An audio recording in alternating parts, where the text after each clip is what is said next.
And good evening, ladies and gentlemen. Welcome to another episode of Total Sport Live. My name is Yannick Quintal, and welcome back this evening. Today, we will be interviewing Tyra Gittins, long jump, height jump, and heptathlon specialist. She is an Olympian in the upcoming 2020 Olympic Games held in Tokyo, and we are very excited to have her on board and to talk about her Olympic journey up to this point. So if Tyra Gittins is online, and I'm seeing her in the lobby, welcome Tyra. Very lucky to have you, very privileged to have you. Hopefully we can get to your story soon enough. As soon as she sends the link to connect, we will be able to carry on with the interview. All right, here she is.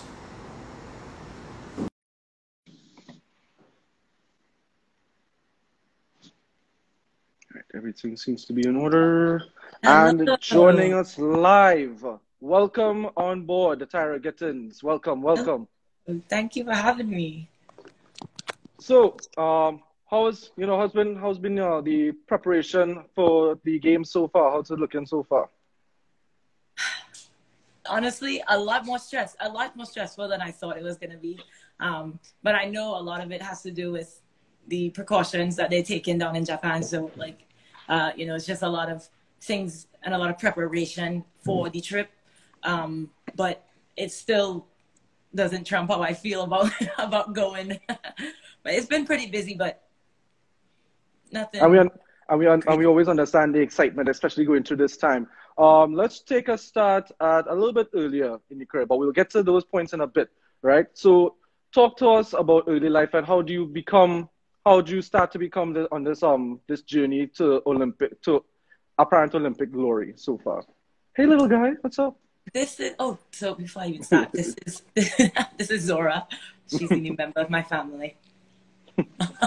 Welcome, Zora. So, track and field was actually not my first sport. Gymnastics was my first sport. But it wasn't until I saw my older sister do track. She did not like it. She was good at it, but didn't necessarily have a passion for it. But I liked it, and I thought she was really good at it. And I liked the idea of track. I was young at this time. But when I was 11, I officially started track and field. And I started off with high jump. My dad saw me for the first time competing, and he was like, okay, she likes it, but she's actually kind of good at it. And so he kind of invested in me and actually nurtured that love and passion for track because, he tried out and for the national team in Trinidad back in his day. And so track has always been a passion of his. And so that's definitely something that we share. But I didn't get into the heptathlon until maybe 13 years old. And it was amazing. The first time I did it, I was like, yes, this is what I need to be doing, because I used to do high jump, 200 or 100 long jump in a meet anyways. So my club coach at the time, Coach Jan, she said, why don't you just try the multi events? And I was like, what's that? And she had me until she said 800. I said, no. I don't want to do it. But I did it, and I fell in love, right off the back. I couldn't believe that I found something that I was so passionate about so fast and so early in my life. But yeah, it was just history after that. I didn't know that I guess I knew that I was special. I guess I knew that it was something more than just a passion. In high school, I went to high school in Nashville, Tennessee, and it was a private school. That's another story. Right. But one of my proud moments is that I have 17 state championships titles, and that's when I was like, yes, I am supposed to do this on a world stage, and so that definitely helped me choose a school, because I was like, I want to be the best. So where do I go to be the best? And right. Yeah. So you said you went to Nashville, but you were originally from St. Augustine, Trinidad and Tobago. What sparked the move to go from St. Augustine into Nashville? So my dad, he had a music school in Trinidad. He was a gospel singer, music producer down there, and he had a school called Youth Pulse. And I don't necessarily know all the dirty details, but next thing I know, we move in. So I mean, I was young. I was young, and me, my older siblings, and I we were all just like, okay, I guess it's an adventure because I'm one of 7 kids. And so, I mean, they weren't freaking out, so I wasn't freaking out. And so, and we came up here, we moved to Nashville, and I'm pretty sure it was for music purposes because he did some work with some well-known artists in the U.S., like country singers and gospel singers. And so I think that's what sparked the destination. But yeah, I don't know like the whole story. I definitely know that they wanted us to have great opportunities and get good education. And so I know that was a big part of it. Right. And that's always important, the education aspect of it as well. Let's talk a little bit more about Ensworth, right? So 2017, when you graduated, you established not basic marks, let me not say that. You established high marks at the different events there. So you had about a 6-foot high jump, 20-inch, I think I have the measurements here, 11 and a half long jump, as well as 5,377 points in the heptathlon, right? That's really good, starting off in that field. To what do you accredit that early success to? A lot of it is my parents and my coaches that I had at the time. They knew that there was something special in me, and even though I might not have seen it, but they pushed me and they held me to a higher standard because they knew my goals of competing, at the Olympics one day. And in order to do that, I couldn't compete with the people my competitors at the time. I had to always compete on another level. So 184, I had 185. I had to jump that in high school so I can be on top of it.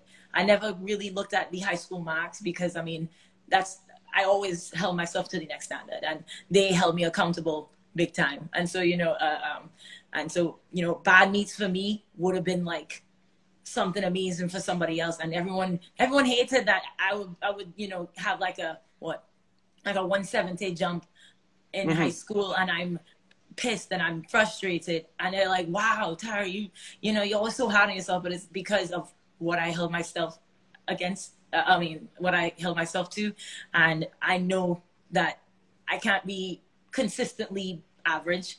I always push myself, and I wasn't hard on myself, but I knew that there was something special in my talent, I guess. So you're always expecting greatness from since then. Yeah. Nice, nice.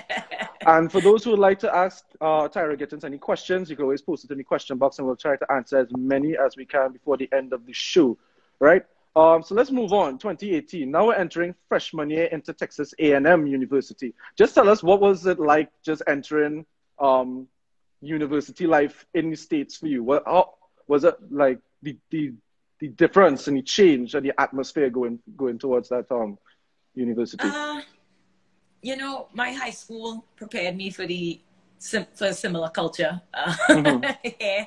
And so it wasn't necessarily like a culture shock. It was more so, I'm by myself now. My family's not here. I don't have my siblings because my siblings and I were best friends. So I didn't have that immediate support system. Like it would be somewhere else in my family, my mom and dad. And, I guess that's what made it different. I had to really depend on my parents' parenting. I had to remember, like, hey, they did a good job parenting you. You know what to do. You have you hold yourself to a standard. Like, are you just gonna throw it all away, or you're gonna keep going? And my mom always tells me that basically I have a lot to lose, and so it was hard. Because, I was a freshman. I'm like, I want to have fun. I want to go out. But I had to pull myself back a lot. And honestly, I didn't do it the best way. We all have to make sacrifices, and as athletes especially. But I sacrificed a little too much. Like friendships, Right. I didn't bother because I didn't want to be around people who didn't have the same mindset, and there wasn't a lot at the time. And Right. so they didn't have the same goals, and they weren't trying to grow with me. And so, I kind of just was like, it's not important. But now Right. I'm 23, about to graduate. I'm like, I have like, like two friends from college who I consider a friend, and I didn't really do much. Like, I didn't have to go to a party, but I didn't even go adventure. I didn't go on campus and see all the things. I didn't do all that like a regular college student would, I guess. But that was like my transition from, high school to college. It was more so like, okay, I was with my family and now I'm not. I have freedom. What do I do with it? And it was rough at first, it was just like getting used to making decisions on my own, but it was an easy transition overall. Right. And so it was just down to business to you as soon as you got into university, it sounds like. Okay. So honestly, like the first semester, because it's not season. So, Right. And that normally when school opens back up in the fall, like they have like Spirit Week where the school hosts like a lot of, what's it called? Sororities and those kind of college things. They host parties, and you go, like a lot of the athletes we go to those things and functions, and so you can meet people. I did those. I had my 4 years of fun my freshman year, my first semester. That's like I have my fun, but it was enough to last throughout my college career. Right. But let's get a little bit back to the track now. So looking at indoor and outdoor performances, as soon as you got to the blazing 8.35 in the 60-meter hurdles, that ranked you 9th on Texas A&M all-time list. You earned SEC all freshman honors, top of the freshmen in the pentathlon, and also placing 5th to better the national record for junior record for Trinidad and Tobago. And that's just the tip of the iceberg, right? We didn't even get to the outdoor yet. So just hearing those records, I think, how did you feel? Well, the first time, like just hearing stuff like that's coming, like hearing this news coming towards you, and being recognized for your athletic achievement. I would say this. Like I said, I hold myself to a certain standard, and so it was exciting, but it wasn't a surprise. I knew that once I had a consistent training plan and I was lifting, and this is what I came to school to do, other than obviously my academics. But I knew I was going to get better, and that's just kind of what we trained for. It was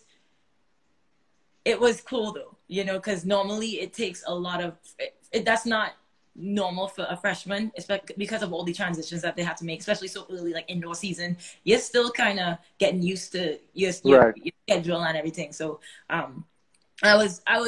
it was not what I thought I wanted to do, especially in the pentathlon. I mean, I was doing it, and I definitely had some stage fright my freshman year, because I was going against athletes that I was always mentally competing against, but then actually seeing them in real life, I'm like, it's not the same. So but so I definitely got some stage fright and some insecurities, but those were fixed over the years. Right. So speaking of over the years, so let's fast forward a bit to about to our current days. How would you say the mental aspect has changed from starting off with those jitters to now, in 2021, it's like, nah, I could take on anybody now. Yeah. It honestly, I would say 87% has to do with how I train. I like to put myself in the mentality that I am going to be competing when I train. Now, I'm not slapping myself, getting excited like that, but it's more so the anxious feeling that we normally feel, the nerves. I kind of mimic those feelings in training, and I train with intention, meaning like every rep is my last jump. Every hurdle, this is finals or whatever. You know what I mean? I put that pressure on me so that I know when I do go to a competition, I've done it multiple times consistently in practice. So this meet is nothing different. I've put myself in that hands sweaty, heart racing Right. mentality in practice all the time. And so now that I'm in the meet, it's go time. You know, I'm not going to fish for anything. You can't expect your body to do if it's never done it before. And so I want to get every single day in practice. I cannot go backwards. I have to keep going. It's okay if you get stuck for a little bit. That's because you're learning, but you shouldn't go backwards. You know what I mean? And so just how I got tougher, I was able to actually do more in practice because I matured. So it made practice a lot easier, and just like I got a lot more out of it. And so I got a lot more out of my competition as well. Right. Perfect practice makes perfect, it would appear. A couple of questions. We'll start with this one. I think it's a little bit similar question to what I asked just now, but Fit Nick wants to know, how have you been preparing mentally for the Olympics? Is it different from your college mentality? And is it different from your college mentality? You know, it is.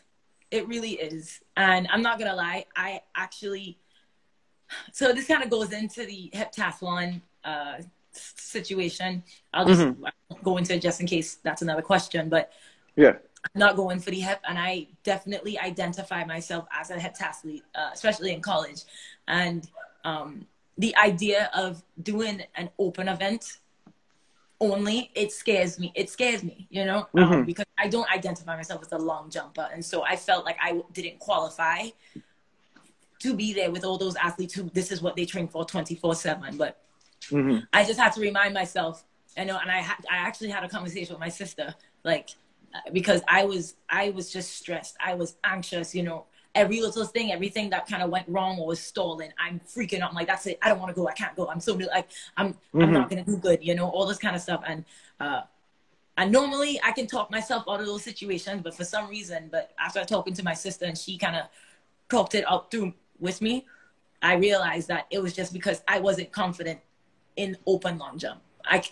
A hep long jump is a different story, but open long jump, it's because I haven't trained for it like I do the heptathlon. I train for the heptathlon every day, even though I train for those events, but I do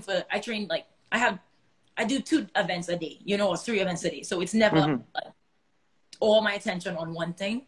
And so now I was like, I don't know if I'm good enough because I've only done it in a hep. And so now that I am training for one event, I've gotten so much better. Like, it was like, oh, this is what happens when you just do one thing. But, you know, I'm seeing and I'm feeling myself get stronger in the event. And that's definitely helping with those with my anxiety and my confidence in the event. And so, yeah, that's kind of how I've been preparing, like embracing that I'm nervous and embracing that I have these insecurities in this event and really challenging it in practice.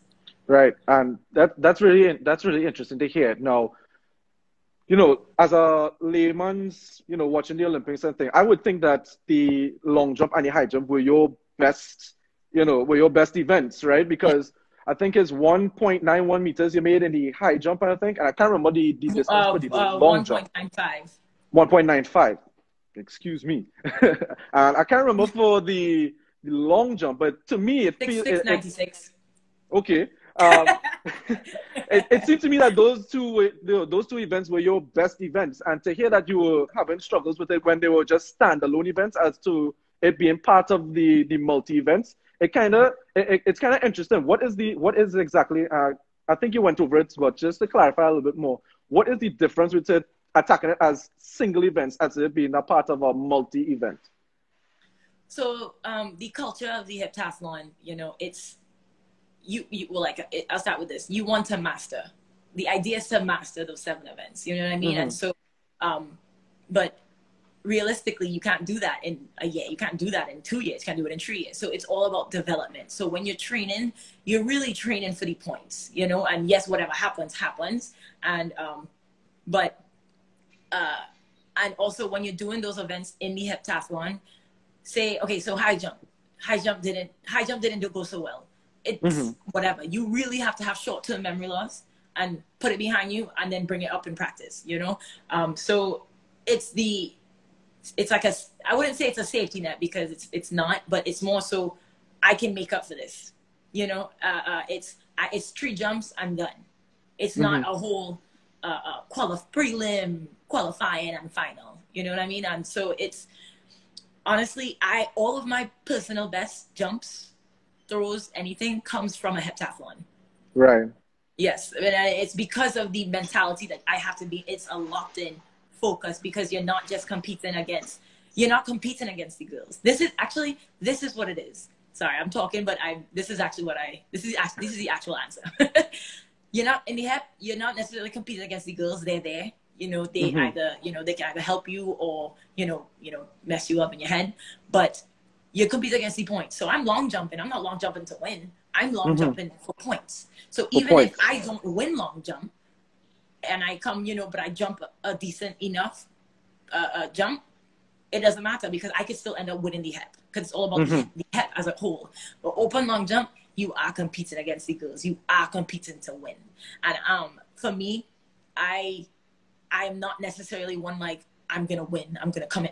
I'm not like that kind of competitor, and it's definitely because I've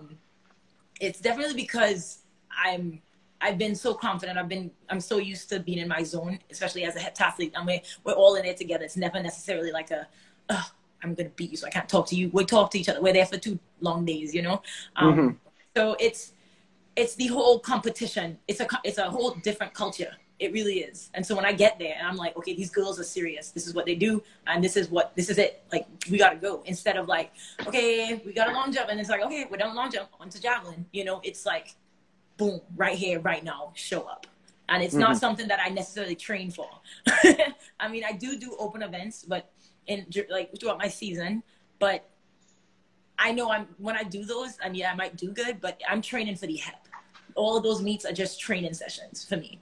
Right. And so I've never actually put myself in like, I'm going to win open high jump. I know I'm confident in my abilities, and it just so happens that I do because I am, that's one of my specialties, but like, so it's just, for me, that's the difference, at least. I don't know if that's for everybody, but for me, it's hard for me to switch on and off from multi-brain. Yeah, that's a very interesting way to look at it. Looking at the heptathlon, right? What would you say is the event that, it kind of gives you trouble, is the event that you need to get, that you think that you need to work on more as to get ready for the actual event? I do say it's not. I know for sure it's not high jump and long jump. So which one of the other 5 is it that you need to? I'm pretty sure everyone can answer this for me. It's the bloody 800. And for a while, it was all mental. I am physically able to do an 800, but mentally, it is the death of me. For so long, I did not want to even challenge anything that I wasn't naturally good at. This is even outside of track. I didn't even bother doing it. But it wasn't until, people in my support system kept challenging me. Is like, okay, so you're just going to live your life like that? You can't be a heptathlete because the heptathlon is not 6 events, it's 7 events, And my coach from high school, Coach John, she kept saying, you're not a heptathlete until you respect the 800, because the 800 is part of the heptathlon. So don't call yourself a heptathlete if you're not going to run the 800. And it was more than just run it, Tyra, because for me, thinking about the race, my hands would sweat. I would have actual panic attacks. Like I couldn't breathe. I would stop breathing out, and people have to calm me down. It was that bad because it was something I was so afraid of. It was because it wasn't just it's not just a hard race for me. It was mentally draining and exhausting and terrifying. But I had to attack other things that I was afraid of before I can attack that. And I wish I would have started that earlier in my career, but this is how it ended up. And this year, because of COVID, actually, that is when I started attacking the 800. And this year was a little disappointing because of how I've been training for the 800. I honestly thought I was going to pop out like 222s, but that's not what happened. And because of like my pace and that I train in practice and how it turned out in the meet, yes, I know I'm training, and then after 6 events, it's hard to do that. But it's something that I have to do. So so this year was a lot better for me. I wasn't. I'm starting to not get afraid of it. I'm not shying away from the number 800. You know. But yeah, that's my Achilles heel, but not for long. I mean, you know, just saying 800 meters sounds, you know, it gives me, yeah, it has me out of breath too. Because I once ran a 400, and the 400 felt like an 800. So I can imagine what athletes like you are going towards. I run it casually, all right? I didn't run a 400 before then, since from then, it was between sports day from then, and then that was like 10 years ago, let me see. And then 8 years ago after that, I was like, I need you to run a 400. It's like, okay, I'll do it from my house. Don't worry, we'll win eventually. We'll win anyway. But you know, that was tiring. As soon as I crossed the line, I went to the grass and I just lied down. I was like, ouch. It was terrible feeling. So I can imagine you're built for that. You're like built for that, to not be heaving and hawing after that. But let's also look at, you know, I'm getting a number of these questions. They're probably the same thing going over. Probably the number one question everybody wants to find out. What's going on with you in the heptathlon? Right now, we've seen. Now, I personally saw tweets of somebody who looks like they know their way around in the athletic circles, talking about the IOC's kind of bias on the NCAA in terms of the competition and whatnot, and how they're not allowing like their point system to qualify for Olympics. Can you just give us a little bit more explanation on that as to what's the basis behind that? So this is how it is. Every meet in track and field has a score. Unfortunately, NCAA meets, collegiate meets, is not scored as high as the Diamond League or big meets in Europe, professional meets. So it's not, you know, I mean, it can be said it's on purpose, but I think this is just how it is. It does kind of screw over the collegiate athletes. I can imagine, yeah. Yeah, so my 6,418, 2 points away from the standard. That was definitely tough to swallow because it was so close, and the meet went great, but there was a lot that went wrong. So, you know, I was like, you know, I was frustrated because it is difficult to put together a consistent hep. And so I was like, this was the day I should have taken advantage of it. And I came up short. And so, you know, I was like, okay, we're going to go after it in nationals, but if not, 2 points away from the standard should get me in, even though I didn't have the standard, because not many people will get the standard. That's where I was wrong big time, because I did not go and do the research myself. I did not know that SECs, they're the lowest scored meets. So they did not use my 6,418. They used my pentathlon from nationals and my heptathlon from outdoor nationals. So they put those scores together, and that is what ranked me number 25. And they only take 24. So they didn't use that big score. And it was frustrating for me. And I say this because it was something that I had to really work on. It was a pride thing for me, because I kept saying, how did 13 girls who has never scored anywhere near that I have scored in my life get to go, and I didn't? And I was mad. I was like, because this is what I do. And, you know, I definitely lost sight that I was still an Olympian. I just was mad because other girls got to go and I was denied. And it wasn't fair to them, because this is what it is. I did not get the standard, even though they didn't, but this is just the ranking system. It sucks. It sucks. But I had to accept that, because if I was still dwelling on that, and I did for a while, I would have completely just shut down on long jump. It wouldn't have gone as how it's been going over the summer, because it took a while for me to grieve that, because of my whole life. My whole dream was to go for the hep. I couldn't think about going for anything else, honestly. Honestly, long jump was the last event that I thought I was going to qualify for. I knew, because I jumped 195, and so I knew high jump was something that I could get. Disappointed that I was 1 centimeter off. And so it was just bizarre that it was long jump, because that was my third thing that I thought I was gonna get. You know, it hurt. it hurt really bad. Mm-hmm. But this teaches me that I need to take control what I can control, and that is always get the standard. And that honestly motivates me more, because this won't happen to me again, because I will always have the standard and more. Right. So I think two things stem from that. Now, I think if I do any math right, if I remember this correctly, if it wasn't for that, I wouldn't call it that penalty, but because they wouldn't count NCAA, I think if you count NCAA, you were actually fourth in Yeah, so overall, like at the end you would have been fourth. Yeah. I was number 7 after after the period where you can qualify.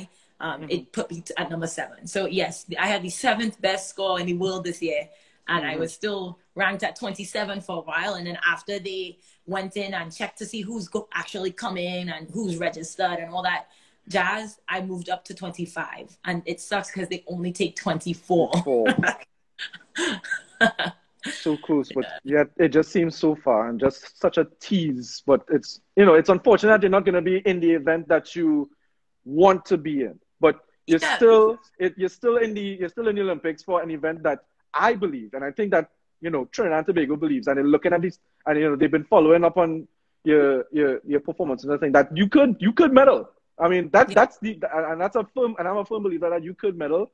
I don't care which medal it is. Hopefully it's gold, but whatever medal you get, we'll be so grateful, and I'm sure that'll be because of the amount of time you've been working in as well, and because of all of the coaches and stuff too. And speaking of your performances, I can't help but notice that when you perform, especially when you're doing the outdoor track and field stuff, you just seem to have a bit of a smile on your face. You always seem so animated.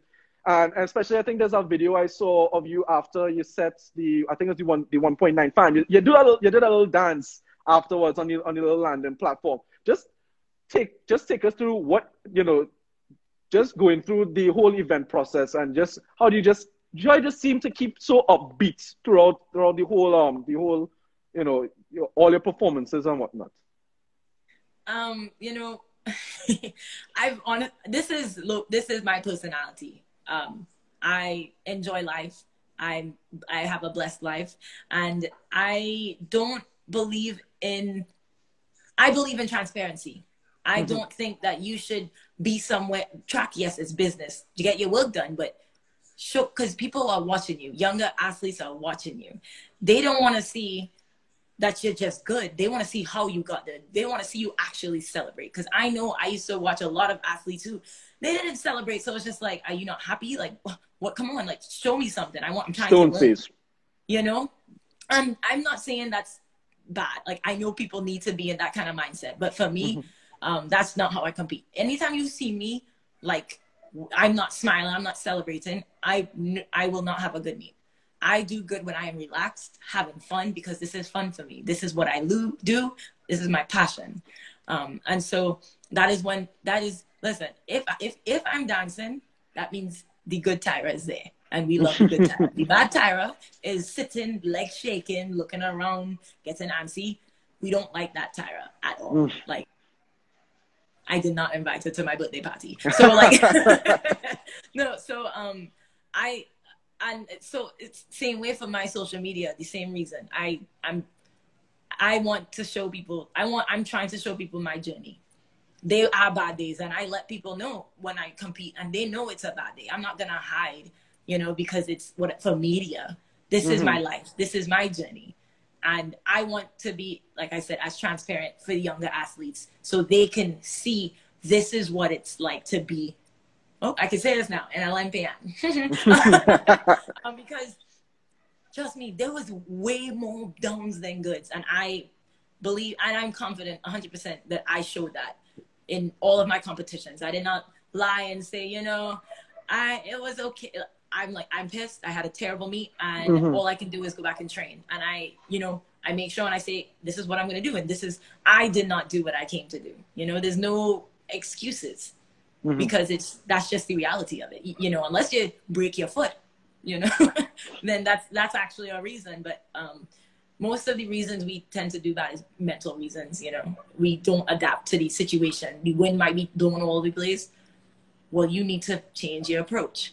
You need Right. to stand up taller. And I practice those things. My coach puts me in those situations so that I can make those decisions on my own, you know? Mm-hmm. And I know what to do at least. I still need a coach, but I am very, he's made me a very aware in my events. And so, yeah. And so I smile because like I'm confident in myself, you know? I'm not gonna be like, I'm smiling because I'm gonna beat you guys. I'm smiling because I'm having a good day. I'm alive, and Mm-hmm. I get another chance to compete, and you know, I'm one step closer to my dream. Mm-hmm. And that, yeah, there's no reason to not smile. I You're mean, there for you kind of can't trust athletes that don't enjoy, having fun. Like you're in the sport that you want to take part in. I mean, it's not, it's kind of always, to look at it like from the business point of it. You know, you getting you getting paid and you're doing this thing on a big stage. I mean, it's a sport that you love doing. So why not show the personality and whatnot? Like guys like famous athletes like Chad Johnson who always be celebrating in the end zone. You have recently Giorgio Chiellini having fun with Jordi Alba, chalking it up on the field before they go into a penalty shootout of all things. It's because these athletes love to do, what they're Mhm. doing, and it's always an enjoyable thing to see, right? But going into Tokyo now, first of all, how excited are you? Let's take things one thing at a time, right? How excited are you to finally get to say you are an Olympian and you're going to be taking a part in the Olympic Games? Sorry, look, every time I say Olympics or Olympia, my hands start to sweat because that's how excited I am. We see the tweets too. I'm an Olympian. Yes. Yeah, because this is what almost every single athlete trains for. Mm-hmm. And for the year that we all had, well, the 2 years we've all had, this means a lot. It's not just about sports this year. It's about we made it. Well, we're making it. And we, especially as athletes, we stopping training for not training for 3 months. That really, really can affect you as an athlete, you know? And you can definitely tell the ones who took advantage of those months that we had quarantined and the ones who didn't, and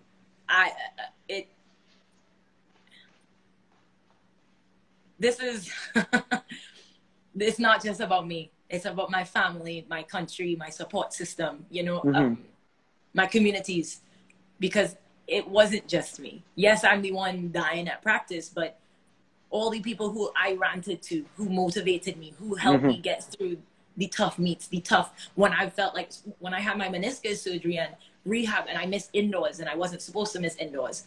That was one of the hardest moments of my life.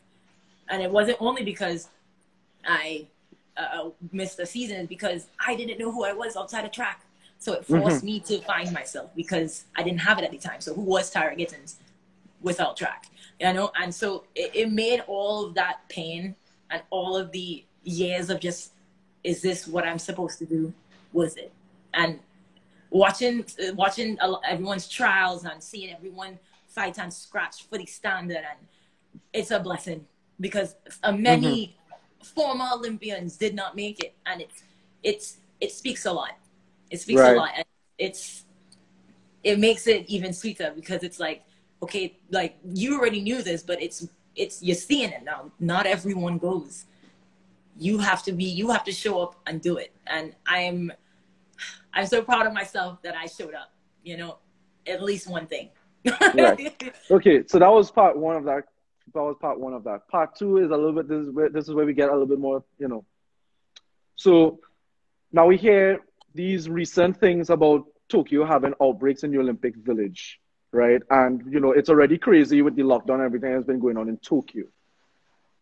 What is your feeling like going into the games, knowing that it's kind of risky. It's not 100% safe over there, but the games it's almost like if the games must go on. So what is your thinking going into the Olympic Village, knowing that all this is going on? Honestly, we are going into another country, someone else's home. I am going to do my part and follow the rules, because like that's I mean, I feel like everyone should do that. It's just the right thing to do. And also I have to come home. I don't want to bring back anything, you know what I mean? So I not only want to protect myself, but protect the people who are letting us into their country, because they didn't have to do this. I know it you know, it would have hurt them financially, but they did not have to do this. So I think it's our what's it, what I'm trying to say? What is it? Duty. Thank you. Our duty to follow their rules. And you know, the Olympics isn't going to be the same. There's not going to be any fans, which is definitely a huge part of the Olympic culture. But I'm a heptathlete. I've done many meets where the only fans were the trees and the birds and the ants on the ground. So I'm used to not having people in the stands. But it is different, because the Olympics, it is a lot of it is about the fans and the nations coming together in peace, which is not, that doesn't happen often. And so yeah, exactly. Only once every 4 years you get to go to the Olympics. Exactly. And so yeah, it is a lot stressful. We do have a lot of preparation to do, paperwork and things that we need to make sure we have before entering, because yes, they will be strict, and they have every right to, and they need to be strict, because they are having every single country come to their home. And I'm definitely impressed with how they've kept everything so organized, to be honest. But but yeah, it doesn't make me nervous. It doesn't make me like, oh, I hope I don't get sick, because I'm going to do what I do, and whatever happens, you know. I believe everything happens for a reason, but I'm going to make sure I can control what I can control, which is how I compete.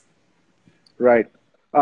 Also, you know, does having any fans there kind of help, or does it help or hurt, you know, the way that you attack the events now going into? Because I can imagine what the fans do add that atmosphere, but at the same time, it could be, for some athletes, it may be distracting.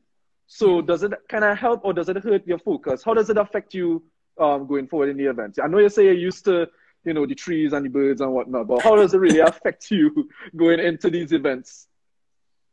Honestly, it has made me less nervous, because, you know, part of the crowd, you don't want to mess up. You know what I mean? The crowd is that they're holding you accountable. That's what I think crowds are. You know, if you suck, they're gonna be like, hey, boo. You know, if you're good, they're gonna be, yeah. You know, and so that's a lot of pressure for the athletes. I know a lot of people do feed off that, and I do feed off that, but I can also feed off of the birds.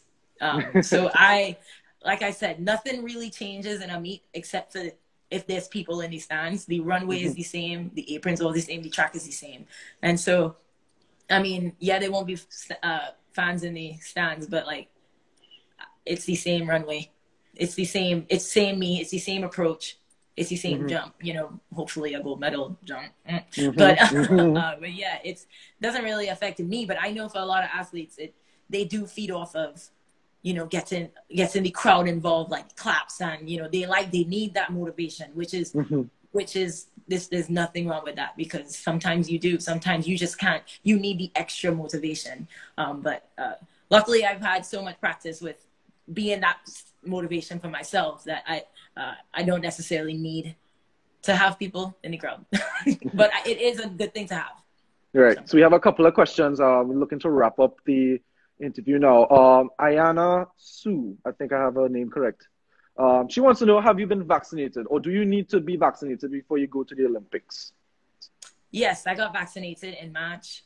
Yeah, March. I was not gonna, right when outdoor season started, I got contact traced, and I missed a very, very important meet for me, where I do my first heptathlon of the season. And so I missed it because I was contact traced, and I knew I had a lot to take care of to get to the Olympics this year, and I wasn't taking any chances. So I did it. I did my research. I educated myself. You know, I was completely comfortable. I got Pfizer. I got both doses, and everything that they said would happen happened, and I was completely fine. It wasn't anything. It was not something that I really was just like not gonna do. I was gonna do it eventually, but it was more so I knew these side effects, and I was like, when do I want to do it? It was that kind of thing. Yeah. So it wasn't a matter of if you were gonna take it. It was just when and how soon. Yeah. Oh no, because honestly, especially here, a lot of people did not take COVID serious at all. Unfortunately, and, yeah. You can protect yourself, but there are going to be people who don't care. And I did everything. I'm doing everything that I can to protect myself, because at the end of the day, I have a lot to lose. I knew that, and I'm not saying that they don't, but I knew I had to do it, and I had to control what I can control, which was, hey, get vaccinated. And I kind of kept up with everything, and read up on a lot of things, and it wasn't even when it first came out. I mean, every single vaccination starts somewhere, and I didn't feel like a guinea pig. Obviously I wasn't going to be number one, because they wouldn't that's a whole nother story, but yeah, like I wasn't scared at all, like, yeah. And Pfizer was the first vaccine that was available to you, was it? No, I could have taken Moderna. I could have taken Johnson & Johnson. I didn't really, I just kind of just mini, more. I knew I didn't want to take Johnson & Johnson, only because I wasn't as confident when I was doing my research in Johnson & Johnson as I was with Moderna and Pfizer. And so I just eliminated that. And then I was just like, okay, I don't know. I just kind of picked up a paper and I was like, yeah, I'll take Pfizer. All right. Okay. It wasn't. That's good. I'm part of Sinopharm gang. Get vaccinated. It's important. All right. One other question before we go. How does it feel? This is from Silent Kid Tiles 23. How does it feel to be nominated, even make it into the top 3 in college track and field highest awards? I think that is the Bowman Award. Is that? Yes, the Bowman Award. How does it feel? I mean, I think that's a pretty big award in the world of collegiate track and field. Yes, it's the highest award that you can get as a collegiate track and field athlete. Yes. It's something that I kind of aim for my whole college career. Yes, I am against some amazing women. Like, we all showed up this year, and it was awesome. And yeah, it's kind of like, everyone's just like kind of judging. They're like, who did the best, and I don't like being put in those kind of situations, because I mean, obviously we're all going to choose ourselves, so, but I am excited. I'm definitely blessed. But at the same time, yeah, I think my year was amazing, because I pushed myself. Like, I really pushed myself to the breaking point where at nationals, I cried several times throughout my heptathlon. I was hurting physically, mentally. I was exhausted from the season. I did a tweet, and it was from SECs through regionals through nationals. I competed in 20 events in less than a month. And yeah, like I said, the heptathlon mentality and open mentality, they're different. So it puts a little bit of different stress on you. And so doing the hep and then coming back and then doing open high and open long, and because you want to score for your team, and because you just want to keep pushing yourself and be that leader, it came back, and it came with a price. But for that reason alone, not to toot my own horn, but 50 points at outdoor nationals, I would have been number 10 by myself with the points that I scored. And that was for me, that was a massive accomplishment, because the reason why I do the heptathlon is because I think it's amazing that you can do all these events, but you can also do them open.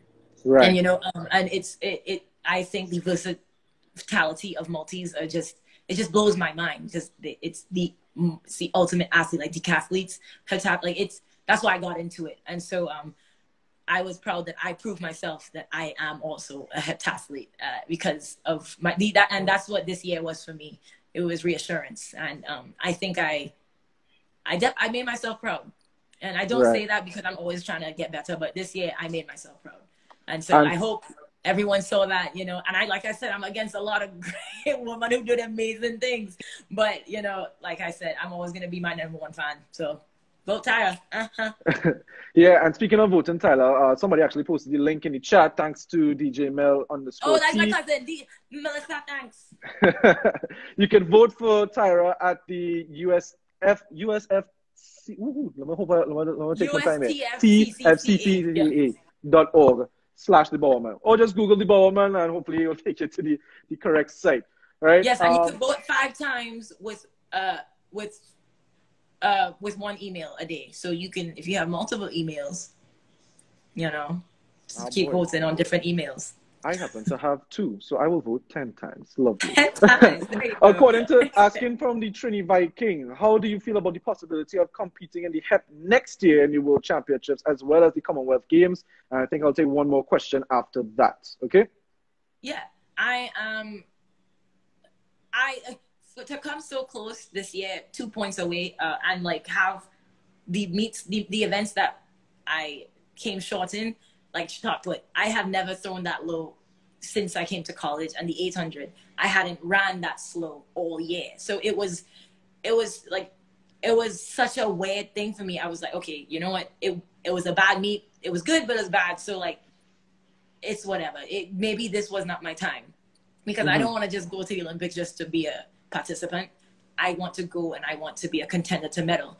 And you know, this was just my sign to say you have some more training to do and you have to develop more. And so and I'm just taking that sign and running with it. So I am very excited for next year, because I do believe next year is my year to come out as a heptathlete. You know what I mean? So yeah. So and in Commonwealth, you know. Right. So let's cap this off with something fun. Right. The glove. 0297 wants to know, blessings. Rumor has it that you are musically talented as well. Now, I'm not asking you to sing for us, but can you sing? And what is your top song to sing in karaoke? Yes, I do like to sing. Can I sing? You know, singing is not objective. Some people might like my voice. Some people might hate it. But I have yet to hear someone say they haven't. Singing is in the ears of the beholder, as they always say. Yeah, yeah. But yeah, honestly, the first song that I normally go to. How many soca on that playlist? Of course. Listen, if you see my playlist, but here's the thing. Like I said, I grew up with my whole family music, and so I grew up with lots of genres, and so you know, I don't just listen to one type. And so but the one song that I always go to just for karaoke, it would be like what's the name? No One by Alicia Keys. That's like my go-to. Like that's what if you told me if we were going to karaoke, that's what I would play. But you know, if it was like what's I don't know, if I'm just singing in my house and I'm just trying to have fun, yeah, I'll probably go to soca. Right. It'll be at Patrice Destra, you know. Ah, but you know the thing too. Yes. America has not diluted it at all. She knows. Listen, she knows the songs. Just because I'm here, artists, yes. Trust me. My parents made sure. I might be living in America, but Trinidad is still here. Oh boy, that's what. And we bless the parents every day. Thank you so much. Of course. And to finish off, there was a question earlier that was asked: who is she going to be?